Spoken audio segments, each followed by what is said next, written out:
सुरमई शाम सुबह बनारस मांगे, जुल्फ लहराए तेरी शाम में। दोस्तों, हमारे चैनल ज़ीशान जौनपुर पर एक बार फिर आपका वेलकम है, आपका स्वागत है। मैं आपको खुश आमदीद कहता हूँ। और आज एक बहुत ही खूबसूरत मौजू, एक बहुत ही खूबसूरत सब्जेक्ट, बनारस की धरहरा मस्जिद, जो कि बनारस के पंचगंगा घाट पर स्थित है, वाक़ई है। और इस मस्जिद के बगल में सीताराम मंदिर भी है। दोनों की दीवारें एक दूसरे से मिली हुई हैं। और इस मस्जिद तक पहुंचने के लिए आप राजेंद्र प्रसाद घाट से या तो पैदल आ सकते हैं या फिर नाव के ज़रिए पहुंच सकते हैं। और दूसरा रास्ता जो है, आप चौक से ठठेरी बाज़ार से पैदल इस मस्जिद को देख सकते हैं। और इसी ठठेरी बाज़ार के रास्ते में आपको हिंदी के मशहूर रचनाकार भारतेंदु हरिश्चंद्र का मकान, जो कि वीडियो में आप देख रहे हैं, वाक़ई है, दिखाई पड़ता है। इन्होंने इस मस्जिद के मीनार को देखकर कहा था कि ये बनारस के दो हाथ हैं जो कि ऊपर वाले से कुछ मांग रहे हैं। इस मस्जिद में दो ऊंची ऊंची मीनार हुआ करते थे जो कि काफ़ी ऊंचे थे, और हिंदी और संस्कृत में इसे धरहरा कहते हैं। और ये मस्जिद जिस मोहल्ले में वाक़ई है, स्थित है, उस मोहल्ले को माधव राय कहा जाता है, इसलिए इस मस्जिद का नाम माधव राय धरहरा के नाम से मशहूर है। अब धरहरा का नाम सिर्फ बाकी रह गया है, क्योंकि जो मीनार जिसे धरहरा कहते हैं वो 1949 में अपने आप रात के 11 बजे अचानक गिर गया। और दूसरा मीनार जिसे आसार कदीमा ने 1958 में पुरातत्व विभाग ने उतरवा दिया सुरक्षा की दृष्टि से। ये मीनार इतनी ऊंची थी कि गंगा के तल से इसकी ऊंचाई 232 फीट थी, और मस्जिद की छत से इस पर 131 सीढ़ियाँ थीं। कहा जाता है कि इसकी मीनार से बनारस के बहुत से आगे के ज़िले दिखाई पड़ते थे। इस मस्जिद का निर्माण, इस मस्जिद की तामीर के बारे में बहुत से ऐतिहासिक विवरण मिलते हैं, मगर इस मस्जिद की तामीर औरंगज़ेब आलमगीर के दौर में 1663 ईस्वी में की गई थी।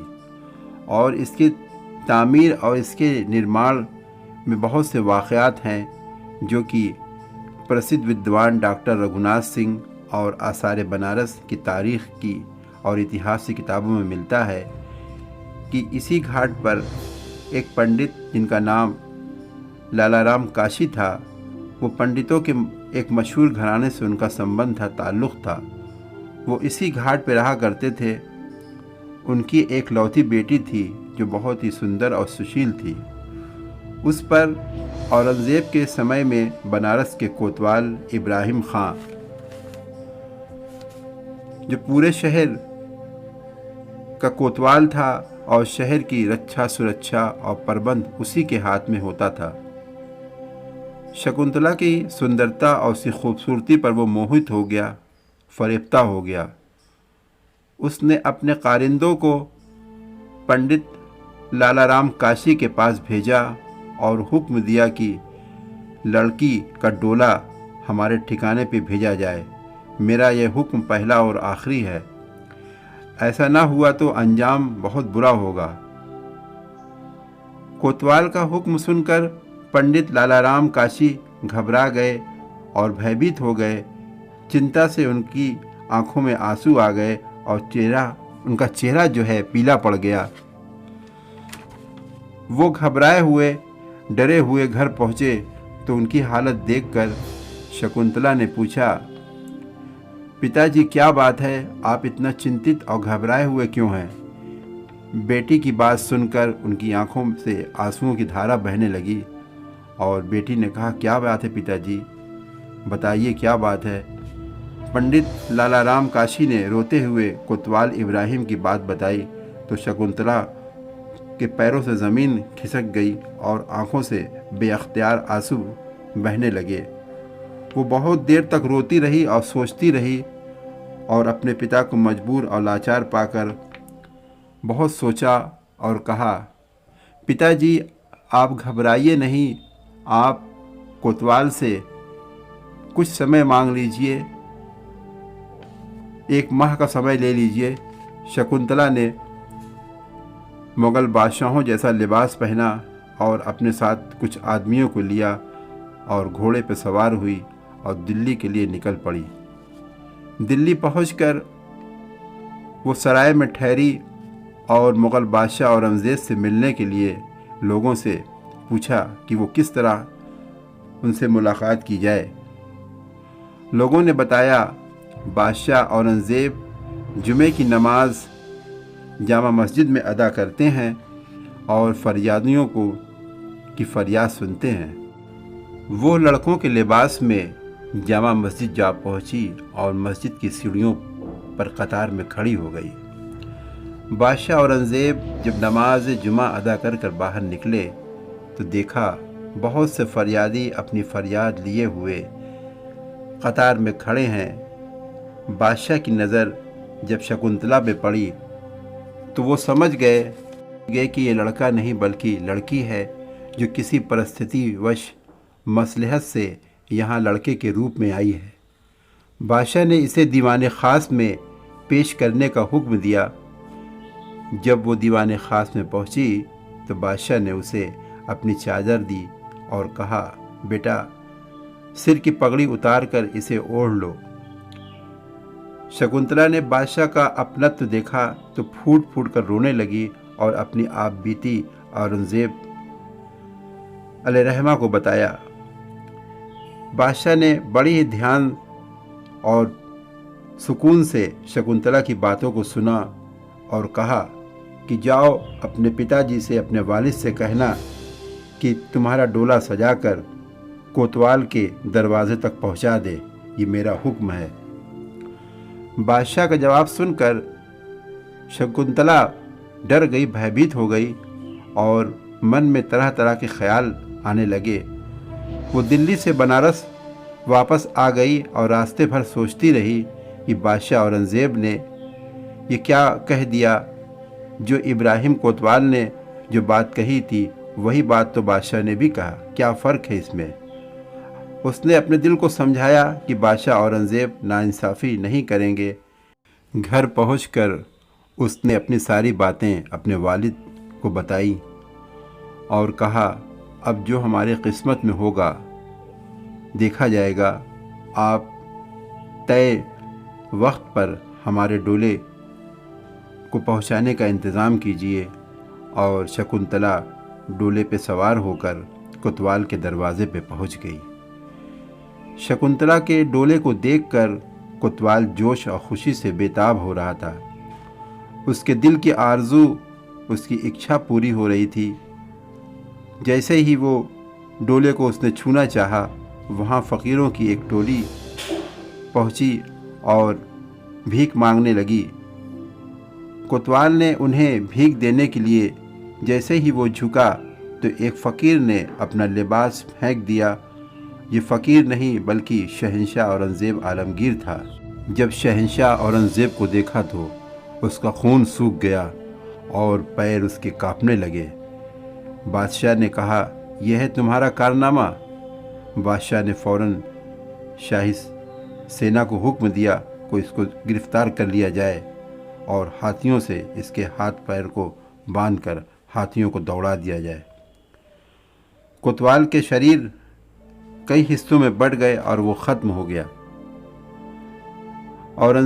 ये था औरंगज़ेब का इंसाफ।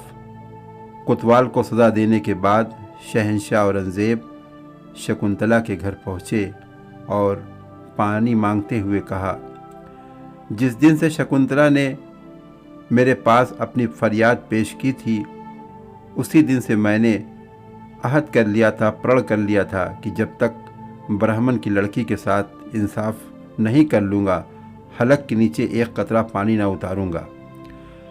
पंडित लाला राम ने अपनी ज़मीन के एक चबूतरे पर बादशाह को बिठाया। बादशाह ने पानी पिया और नमाज अदा की। फिर खाना तनाउल फरमाया। जब बादशाह जाने लगे तो पंडित जी ने हाथ जोड़कर कहा, जहाँ पना जिस भूमि को आपने अपने सजदों से मुक़द्दस बना दिया है, सजा दिया है, अब हम इसको किसी दूसरे काम में इस्तेमाल न करेंगे और इसे दान कर दिया है। इसके बाद शहंशाह ने इस ज़मीन पर मस्जिद की तामीर कराई। ये है मस्जिद का ऊपरी हिस्सा और इसकी मीनारें, और जिस पर हम अकेले नहीं थे बल्कि बहुत से टूरिस्ट भी आए हुए थे।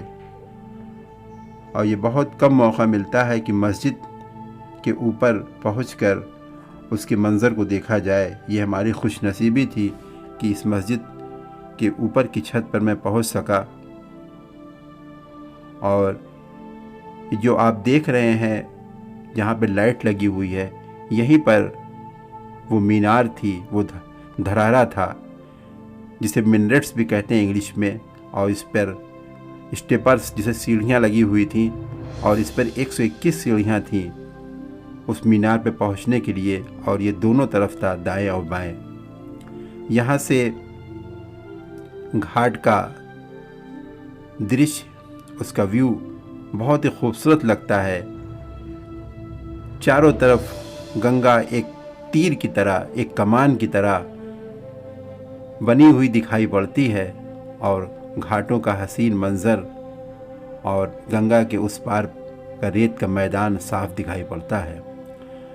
ये मस्जिद बनारस की घाटों के खूबसूरत चेहरे पर एक बिंदिया की तरह चमकती हुई दिखाई पड़ती है, और ये हिंदू मुस्लिम एकता और उनकी मोहब्बत की निशानी है। ये मस्जिद का हॉल है जहाँ पर मस्जिद में नमाज अदा की जाती है। और यहाँ पर मस्जिद के दोनों तरफ उस वक्त के शिलालेख भी लगे हुए हैं जिस पर मस्जिद के बारे में कुछ लिखा हुआ है कि मस्जिद की तामीर कब हुई और इसकी मरम्मत कब हुई और किसने कराया। और ये मस्जिद के गुंबद पर खूबसूरत नक्काशी और पच्चीकारी है, जो उस वक्त के रंग आज भी इतने खूबसूरत हैं कि 250-300 साल, 350 साल का वक्त गुज़र गया, आज भी वो उसी तरह कायम है। मैंने वहाँ के मुतवल्ली से पूछा कि ये पेंट आप लोगों ने कराया है, तो उन्होंने बताया नहीं, बल्कि ये उसी ज़माने का रंग रोगन है। आप देखिए, ये गोल्डन कलर और ये मैरून कलर के प्लास्टर की तरह ये रंग आज भी मौजूद है। ये मस्जिद में नमाज आज भी कायम है, लोग यहाँ नमाज अदा करते हैं, और बहुत से टूरिस्ट बहुत दूर दूर से इस मस्जिद को देखने के लिए आते हैं। और ये हमारी खुशनसीबी थी कि हम यहाँ पहुँच गए और हमने इस मस्जिद को देखा। और ये वहाँ के जो नाजिम हैं, उनके ये छोटे भाई हैं, और हम लोगों ने यहाँ पर नमाज भी अदा की।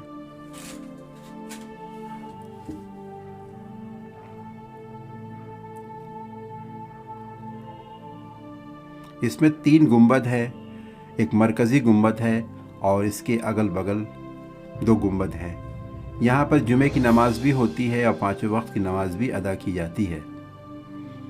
आसार क़दीमा की देख रेख पे यहाँ पर सिक्योरिटी भी रहती है, और मस्जिद में जो टूट फूट होती है उसकी मरम्मत आसार क़दीमा कराती है। मगर इसकी खस्ता हाली देखकर ये लग रहा है कि काफ़ी दिनों से इस पर मरम्मत का काम नहीं हुआ है, और इसके रंग रोगन जो है धीरे धीरे छूट रहे हैं। और ये हमारे जो वहाँ के मुतवल्ली हैं, उनके छोटे भाई ये राशिद साहब ये सारी बातें हमको बता रहे थे। और ये मस्जिद से वापस जाने का रास्ता है जो कि ठिठोरी बाज़ार से निकलता हुआ आपको चौक पहुंच जाएंगे, और आप इस मस्जिद को देखने के लिए बआसानी आ सकते हैं। इसी के साथ मैं अपनी बात को ख़त्म करता हूँ। और आपसे दरख्वास्त है कि हमारे चैनल ज़ीशान जौनपुर को सब्सक्राइब कीजिए, लाइक कीजिए और शेयर कीजिए ताकि हौसला अफजाई हो। हिंदुस्तान ज़िंदाबाद, हिंदुस्तान ज़िंदाबाद।